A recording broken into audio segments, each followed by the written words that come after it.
धीरे धीरे वो चाहते हैं कि हम इस देश पे कब्जा कर लें, और कई मौलवी कहते भी हैं, खुलेआम कहते हैं वो तो, कि जिस दिन हमारी संख्या 40% हो जाएगी उस दिन भारतवर्ष में हमारा राज होगा, उस दिन हम हिंदुओं को निकाल के बाहर कर देंगे।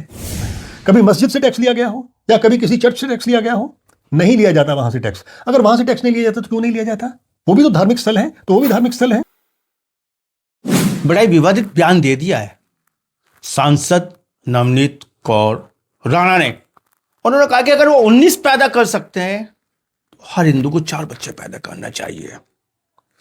भारत देश में जहां जनसंख्या नीति अभी तक लागू नहीं की गई है और जनसंख्या को लेकर असमानता है, कोई अपने घर में 10 बच्चे पैदा कर रहा है, कोई 15 कर रहा है, कोई 19 कर रहा है। हालांकि राणा ने तो बोला कि 19 कर रहे हैं तो आप 4 करिएगा। चर्चाएं खूब है इस बयान की। क्या वास्तव में हिंदुओं को बच्चे बढ़ाने की आवश्यकता है? क्या एक विशेष वर्ग बच्चे बढ़ाने पर लगा हुआ है, जैसा कि जय नवनीत राणा का कहना है कि जय, और इससे पहले भी इस तरह के विवादित बयान आते रहे हैं। क्या जनसंख्या के आधार पे देश का एक कोई बोलता है कि हिंदू राष्ट्र होना चाहिए, कोई कहता है कि मुस्लिम राष्ट्र होना चाहिए। क्या कोई ऐसा कुछ बदलाव होने वाला है आने वाले समय में कि जनसंख्या के आधार पर बदला जाएगा? इन तमाम मुद्दों पर बात करेंगे, चर्चा करेंगे। हमारे साथ में दिव्य शक्ति अखाड़ा के महामंडलेश्वर आचार्य संत कमल किशोर जी हैं। आपका बहुत बहुत स्वागत है सर। नमस्कार। विषय बड़ा गंभीर है जी अनुज जी। जनसंख्या पे लेकर ये तमाम तरह के विवादित बयान आते रहे हैं, लेकिन भारत देश में जनसंख्या नीति अभी तक लागू नहीं की गई है और तमाम तरह की मांग रही है कि जनसंख्या में इक्वलिटी आनी चाहिए। हिंदू कितने पैदा करें, मुस्लिम कितना पैदा करें, सिख कितने पैदा करें, ईसाई कितने बच्चे पैदा करें, ये निर्धारित होना चाहिए। यानी कि भारतीय नागरिक को समानता के आधार पर बच्चे पैदा करने चाहिए। लेकिन जिस तरह के विवादित बयान आ रहे हैं, और हाल फिलहाल में बीजेपी की सांसद नवनीत कौर राणा ने बयान दिया है अगर वो 19 पैदा कर सकते हैं तो 400 हिंदुओं को पैदा करने, कैसे देखते हैं, क्या कहना चाहेंगे? ये बयान अपने आप में नवनीत राणा की दृष्टि में सही हो सकता है, क्योंकि वो उस तरफ बैठ के देख रही है कि 19 और 4 का कोई मुकाबला नहीं है जनसंख्या के हिसाब से। और भारत में एक तरह से लोकतंत्र है। लोकतंत्र हमारी दृष्टि में ये बहुत ही घटिया लोकतंत्र है, बिल्कुल निम्न स्तर का लोकतंत्र है जो भारतवर्ष में है। उदाहरण के तौर पे अनुज जी आप ध्यान दीजिएगा कि मान लीजिए कि सांसदों की संख्या 100 है, मान लीजिए एक सदन की संख्या 100 है, 51 एक तरफ को हो जाएं और 49 एक तरफ को हो जाएं, तो जो 51 है उनकी बात मानी जाएगी, वो सरकार भी बना सकते हैं, वो नीति निर्धारण भी कर सकते हैं, यानी वो बुद्धिमान कहलाएंगे। और ये जो बाकी के 49 जो विपक्ष में बैठे हैं ये मूर्ख कहलाएंगे और इनकी कोई बात सुनी नहीं जाएगी, क्योंकि विपक्ष में बैठे हैं। सिर्फ 2 का अंतर है। अब इस 51 में से जो पहले सत्ता में बैठे हैं, यहां से 2 टूटकर दूसरी तरफ चले जाएं, तो जो पहले 51 बहुत ज्यादा बुद्धिमान कहलाते थे उनमें से 2 निकल जाने के बाद 49 जो है वो बेवकूफ साबित हो जाएंगे, मूर्ख साबित हो जाएंगे। और दूसरे वाले जो पहले मूर्ख थे उनके साथ 2 मिल जाएं और उनकी संख्या बढ़ जाए तो वो बुद्धिमान कहलाने लगेंगे, वो सरकार बना लेंगे, वो अपनी नीतियां निर्धारण करेंगे। ये हमारा लोकतंत्र ही जिस नींव पे खड़ा है वो नींव बड़ी कमजोर है। कानून लचर है, संविधान को कोई मानता नहीं है, संख्या बल को देखा जा रहा है, यानी कि जिसे कहते हैं गुणों को ना देख के गिनती को देखा जा रहा है। और ऐसे में तो देश का विकास नहीं हो सकता। कोई भी कानून जब लागू होता है, कोई भी जब नियम लागू होता है तो बड़ी सख्ती से लागू करना पड़ता है। और यह कहा भी जाता है कि भय के बिना प्रीति नहीं होती। प्रभु राम 3 दिन तक समुद्र से प्रार्थना करते रहे, रास्ता दे दो, रास्ता दे दो, रास्ता दे दो, नहीं दिया। आखिरकार उन्होंने अग्निबाण निकाला और मैं अभी तुझे सुखा देता हूं, समुद्र ने हाथ छोड़ दिए। हमें उस शास्त्र से सीख लेनी चाहिए, रामचरितमानस और रामायण से हमें सीख लेनी चाहिए। संख्या बल, यहां संख्या बल नीति निर्धारण करता है, और जिसका संख्या बल ज्यादा होगा उसके मेंबर पार्लियामेंट ज्यादा होंगे, उसके एमएलए ज्यादा होंगे, उसके एमएलसी ज्यादा होंगे, उसके पार्षद ज़्यादा होंगे, वही मेयर बनाएगा। और ये जनसंख्या वाला जो बात है ना हमारे लोकतंत्र में, ये बहुत ही घटिया लोकतंत्र को दिखाती है। अब कुछ लोग कहेंगे कि इसके भीतर आ जाना चाहिए तो डिक्टेटरशिप आ जाएगी। फिर तो अगर किसी एक के हाथ में सत्ता दे देंगे डिक्टेटरशिप आ जाएगी। लेकिन अगर डिक्टेटर अच्छा है, जैसे प्रभु राम है, वो राजा थे, जो कहते थे वही कानून होता था। लेकिन अगर राजा के पास अगर धर्म की शक्ति है, यानी धर्म के लोग जो राजगुरु हैं वो उसे दिशा निर्देश सही देते हैं, तो वो काम सही करेगा, बिल्कुल सही करेगा, अच्छा काम करेगा। और यहां जनसंख्या बढ़ाओ की नीति चल रही है। उधर से आपने कहा 19 पैदा हो रहे हैं, कहां उनकी जनसंख्या पहले बहुत कम थी और आज बहुत ज्यादा हो गई है संख्या। धीरे धीरे वो चाहते हैं कि हम इस देश पे कब्जा कर लें, और कई मौलवी कहते भी हैं, खुलेआम कहते हैं वो तो, कि जिस दिन हमारी संख्या 40% हो जाएगी उस दिन भारतवर्ष में हमारा राज होगा, उस दिन हम हिंदुओं को निकाल के बाहर कर देंगे। ये गलत बात है।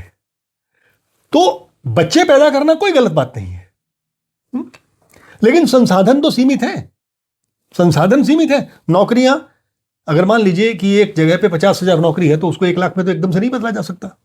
जनसंख्या ज्यादा होगी, पढ़ाई लिखाई में कॉलेज स्कूल ज्यादा लगेंगे, और उसी हिसाब से मेडिकल फैसिलिटी भी चाहिए, हॉस्पिटल्स भी चाहिए, उसी हिसाब से नौकरियां भी चाहिए। तो नौकरियां कहां से आएंगी? सारा आदमी सरकारी नौकरी पाना चाहता है, नौकरियां कहां से आएंगी? नहीं आएंगी। इसलिए जनसंख्या को नियंत्रित करने का एक कानून आना ही चाहिए। आपने जो दो बातें रखी हैं, एक तरफ तो आप कह रहे हैं कि जय घटिया लोकतंत्र है, जबकि जय विश्व का सबसे सर्वश्रेष्ठ लोकतंत्र माना जाता है भारत का, अगर मैं लोकतंत्र की बात कर रहा हूँ।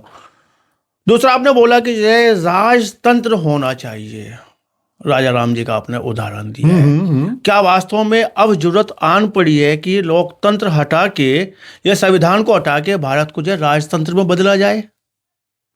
आपकी तरफ से ऐसी बातें आई है। हमने ये भी तो साथ में कहा है कि हमारी दृष्टि में घटिया लोकतंत्र है। हो सकता है कि सामने वाले की दृष्टि में ये बहुत ही बढ़िया हो। ये आप तो संत है ना। हम तो संत हैं, हम तो साफ कह रहे हैं। आपको लगता है घटिया है? बिल्कुल है। राजतंत्र इसमें कोई शक है? देखिए, संविधान ये कहता है कि सभी को बराबर का हक है, ठीक है, सभी को बराबर का हक है। तो इस देश में 2 तरह के कानून क्यों लागू होते हैं? पहले जम्मू कश्मीर के लिए अलग कानून लागू होता था, यहां के लिए अलग होता था। उधर हमारे पूर्वी भारत के लिए कानून अलग लागू हो जाता है, यहां नहीं लागू होता। संविधान में एक लाइन साफ लिखी रहती है कि जो जम्मू कश्मीर राज्य को छोड़कर बाकी जगह पे सारा ये कानून लागू होगा। तो इसका मतलब वो भारत राष्ट्र का हिस्सा नहीं है क्या? ठीक है, अगर वो भारत राष्ट्र का हिस्सा है तो वहां भी वही न्यायालय यानी सुप्रीम कोर्ट चलना चाहिए, वहीं भारत का संविधान चलना चाहिए। उनको पहले बहुत सस्ता चावल मिलता था, बहुत सस्ता गेहूं मिलता था। बाकी लोग क्या गरीब नहीं है? बाकी देश के किसी कोने में गरीब नहीं बसते? उनको क्या नहीं देना चाहिए? हमें सभी के लिए समान शिक्षा का अधिकार होना चाहिए। अगर समान शिक्षा का अधिकार है तो फिर माइनॉरिटीज की क्या जरूरत आन पड़ी?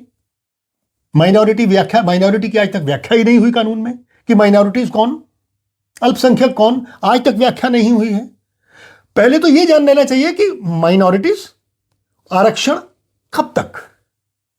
देश में समान रूप से शिक्षा निःशुल्क होनी चाहिए। देश में समान रूप से सभी का स्वास्थ्य निरीक्षण, स्वास्थ्य के लिए उनको दवाइयां सब निःशुल्क होनी चाहिए।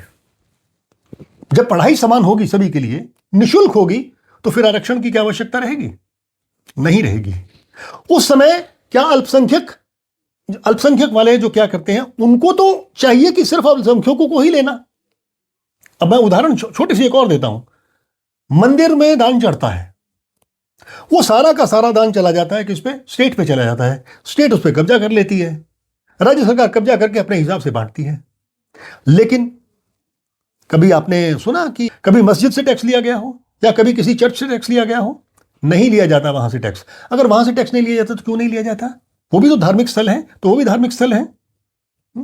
अभी आपने देखा होगा एक बड़ा मुद्दा उठा था कि वैष्णो देवी ट्रस्ट ने एक मेडिकल कॉलेज बनाया जिसमें 80% स्टूडेंट मोहम्मडन आ गए। लेकिन बाकी जो माइनॉरिटीज चला रही हैं उनके अंदर बाकियों को क्यों एडमिशन नहीं मिलता? ढंग से क्यों नहीं मिलता? अपनी मर्जी से एडमिशन होता है।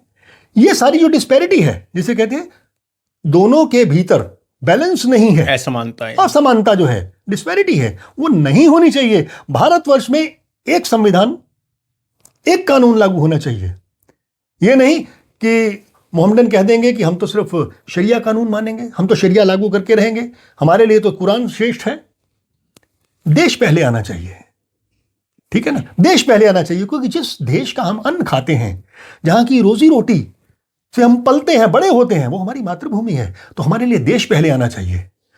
संविधान से देश चलेगा। तो संविधान भारत का संविधान है, तो भारतवर्ष का संविधान पूरे भारत पर लागू होता है ना।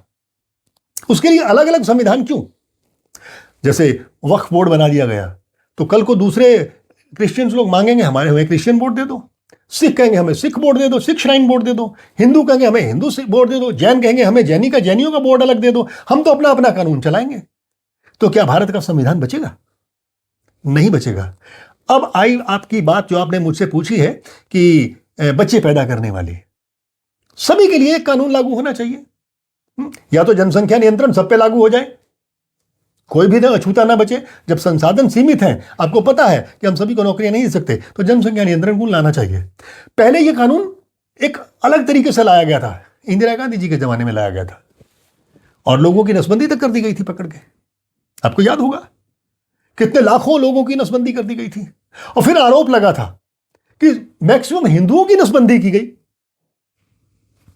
ठीक है, और आज भी कई आरोप लगते हैं कि ऐसी औषधियां तैयार हो रही हैं जो नपुंसक बनाती हैं लोगों को। कई डॉक्टर्स पकड़े जाते हैं। तो ये सारी चीजें जो डिस्पैरिटीज हैं, जो असमानताएं हैं, ये सारी की सारी दूर होनी चाहिए। और जनसंख्या नियंत्रण कानून बहुत शीघ्र, अति शीघ्र लागू हो जाना चाहिए। क्या देश में आरक्षण नहीं होना चाहिए? आपने आरक्षण पे जो है आक्षेप किया है। आरक्षण होना चाहिए, लेकिन किसके लिए? आप विरोधी आरक्षण के? मैं आरक्षण के हक में हूं। और आरक्षण के हक में किसके हक में हूं? आरक्षण सिर्फ दो चीजों का उसका क्राइटेरिया है। क्या क्राइटेरिया है? अमीरी और गरीबी। क्या सिर्फ उसी में गरीब बसते हैं? आप कहेंगे कि SC ST या OBC या मुसलमानों के लिए या ईसाइयों के लिए या सिखों बौद्धों के लिए आरक्षण होना चाहिए। पीढ़ी दर पीढ़ी क्या वो आरक्षण ही लेते रहेंगे? क्या बाकी दूसरी जनता में कोई गरीब नहीं बसता? क्या उसे जरूरत नहीं है रोटी की? उसे पानी की जरूरत नहीं है? उसे शिक्षा की जरूरत नहीं है? उसे स्वास्थ्य की जरूरत नहीं है? उसके लिए अभिशाप है कि वो गलती से पैदा हो गया, स्वर्ण होकर पैदा हो गया है? ये अभिशाप है क्या उसके लिए? सजा मिली है क्या उसको? गलती से पैदा हो गया वो मनी मर्जी से पैदा हुआ क्या उसके घर में? और यहां पर आपने देखा होगा कि कई लोग जो आरक्षण लिए हुए हैं, वो इस समय ऊंची ऊंची पोस्ट पर बैठे हैं, लाखों करोड़ों का उनका बिजनेस है, और उनके बच्चों को भी आरक्षण दिया जा रहा है। उनके बच्चों को आरक्षण दिया जा रहा है। आरक्षण कब तक? ये डिस्पैरिटी कब तक? तो इसका मतलब कानून में, हमारे संविधान में जो समानता का अधिकार दिया गया है, समानता का अधिकार तो खत्म हो गया ना। फिर समानता का अधिकार चाहिए। तो क्या देशभक्त नहीं होते मुसलमान? आपने कहा कि जब सीरत को मानते हैं, आप कह रहे हैं कि जो है उनके लिए धर्म पहले है, देश बाद में है। तो क्या वो देशभक्ति पे सवाल है क्या उनकी? नहीं, उनकी शिक्षा पे सवाल है। उनकी शिक्षा पे सवाल है कि उनको बचपन से शिक्षा ही वैसी दी जाती है कि नहीं, सबसे पहले तुम्हारा धर्म है। हम भी कहते हैं कि पहले धर्म बचेगा तो देश बचेगा, देश बचेगा तो धर्म बचेगा। ये बात सही है, लेकिन धर्म की सही शिक्षा भी तो दी जानी जरूरी है। शिक्षा में कमी है। शिक्षा में कमी है। दोषपूर्ण शिक्षा है वहां की। हाँ, दोषपूर्ण शिक्षा को सुधारना चाहिए। दोषपूर्ण शिक्षा है कि अब कई हमसे लोग मिलते हैं जो मदरसों में पढ़ के आए हुए हैं, हमसे मिलते हैं आके, हम उनसे पूछें कि भारत का प्रधानमंत्री कौन है, तो वो नहीं बता पाते। हम पूछें कि देश में क्या चल रहा है, साइंस विज्ञान ने क्या क्या तरक्की कर ली है, वो नहीं बता पाते। उनको शिक्षा की कमी है। लेकिन जो बहुत ज्यादा शिक्षित हो जाते हैं, पढ़ लिख जाते हैं, अगर उनकी भी मानसिकता वही नीचे के वाले स्तर पे रहेगी, है ना, तो फिर क्या करेंगे? वो देशद्रोही गतिविधियों में लीन हो जाते हैं। ऐसा नहीं होना चाहिए। देश का कानून सभी के लिए समान होना चाहिए, और समानता हमारा जन्मसिद्ध अधिकार है। क्या शिक्षा में संविधान में लिखा है। शिक्षा में कट्टरता है या ज्ञानहीनता है? आप क्या कहना चाह रहे हैं? ये तो वही जाने। या आप कह रहे हैं दोषपूर्ण है? हाँ, दोषपूर्ण है, लेकिन वो दोष कहां पे है, ये उनको देखना है। उनको देखना है कि हमारा दोष कहां पे है। हम यहां पर बैठ के आपके भीतर क्या दोष है क्या बता पाएंगे? आप अपना स्वयं अवलोकन कीजिए ना, स्वयं का अवलोकन कीजिए तो वो भी स्वयं का अवलोकन करे, हर व्यक्ति अपना अपना स्वयं का अवलोकन करे कि मेरे भीतर क्या दोष है, मेरे भीतर क्या कमियां हैं, और उन कमियों को दूर करे, भारत के संविधान पे चले। अब मुझे बताइए कि कहां लिखा है कि सड़क पे चलना तो बाईं तरफ ही चलना है? कहीं लिखा है? कोई कानून में है? नहीं लिखा हुआ। लेकिन क्या है कि हम ट्रेडिशन को मानते आ रहे हैं, बाएं चलेंगे तो सेफ चलेंगे, दाईं तरफ जाएंगे तो हो सकता है सामने वाले से कोई ट्रक आके टक्कर मार दे। गलत रास्ते पे चल रहा है मुसलमान। मैंने कब कहा गलत रास्ते पे चल रहे हैं? आप अपनी बात मेरे मुंह में क्यों ठूसना चाह रहे हैं? मैंने नहीं कहा गलत चल रहे हैं, लेकिन उन्हें भी संविधान को मानना चाहिए। संवैधानिक रास्ते पे चलना, संवैधानिक रास्ते पे चलना चाहिए, भारत के संविधान पे चलना चाहिए, क्योंकि अगर भारत का संविधान वो मानेंगे तो भारत के वो सच्चे नागरिक हैं। लेकिन 19 पे 4 वाली बात कहां तक सही है? बोल रही है कि जय नवनीत कौर राणा बोल रही है कि वो 19 पैदा कर रहे हैं तो हमें 4 पैदा करने चाहिए। कहां तक इत्तेफाक? अगर जनसंख्या कानून आ जाएगा, अगर जनसंख्या कानून आ जाएगा तो बड़ी अच्छी बात है ना, तो फिर वो अपने आप ही 19 पैदा नहीं करेंगे। नहीं, बात तो आज वर्तमान की हो रही है ना, प्रेजेंट की हो रही है ना। तो कह रहे हैं, प्रेजेंट तो कोई कानून नहीं है, इसलिए 4 की बात कही है उन्होंने। इसलिए तो हम कह रहे हैं कि कानून आना चाहिए, कानून आना चाहिए। नहीं, जब तक कानून नहीं आए वो 19 पैदा करेंगे, 4 पैदा करेंगे। तो क्या कर सकते हो? नवनीत को सही है? नवनीत कौर कहती रहे, क्या कर सकती है नवनीत कौर? क्या कह सकती है? उसके बयान को कितने लोग ग्राह्य करेंगे, ग्रहण करेंगे? कितने लोग करेंगे? नहीं, आपके रास्ते को जो है तमाम लोग अनुकरण करते हैं। और अगर देखा जाए क्षेत्रफल के हिसाब से दुनिया की सबसे ज्यादा संख्या वाला देश आज भारत बना हुआ है। और ऐसे में हम उकसाएंगे, ऐसे में लोगों को कहेंगे कि आप जो 19 पैदा करें, हम भी 4 पैदा करें, ऐसा बोला जाए कि भाई तुम भी समानता के साथ चलिएगा, बच्चों को लेकर हम भी समानता से चलें। कह ही तो सकते हैं ना, कह ही तो सकते हैं ना, जबरदस्ती। संतों का क्या संदेश है? हमारा तो यही संदेश है, संतों का यही संदेश है कि भारत सरकार पहले एक जनसंख्या नियंत्रण कानून लेके आए और वहां भी शिक्षा का प्रबंध करे, जो 19 पैदा करते हैं उनके लिए भी शिक्षा का प्रबंध करे, और वो उनको पूरे दिमाग में बताए कि देखिए संसाधन सीमित है, उनको पूरा समझाया जाए, पूरी डेमोग्राफी उनको समझाई जाए, हर चीज समझाई जाए, और फिर कानून भी साथ में लाया जाए कि जिसके 2 या 3 बच्चे होंगे वही सरकारी नौकरी या सरकारी फैसिलिटीज का हकदार है। ये तो नहीं है। तो इससे क्या होगा? एक भय बनेगा, जैसे कहते हैं ना, भय बिन होए ना प्रीति, हमने बात कही है। तो एक डर बनेगा कि अगर हमने ज्यादा बच्चे पैदा कर दिए हमें सरकार की फैसिलिटी नहीं मिलेगी, फिर बात खत्म हो जाती है, अपने आप कंट्रोल हो जाएगा।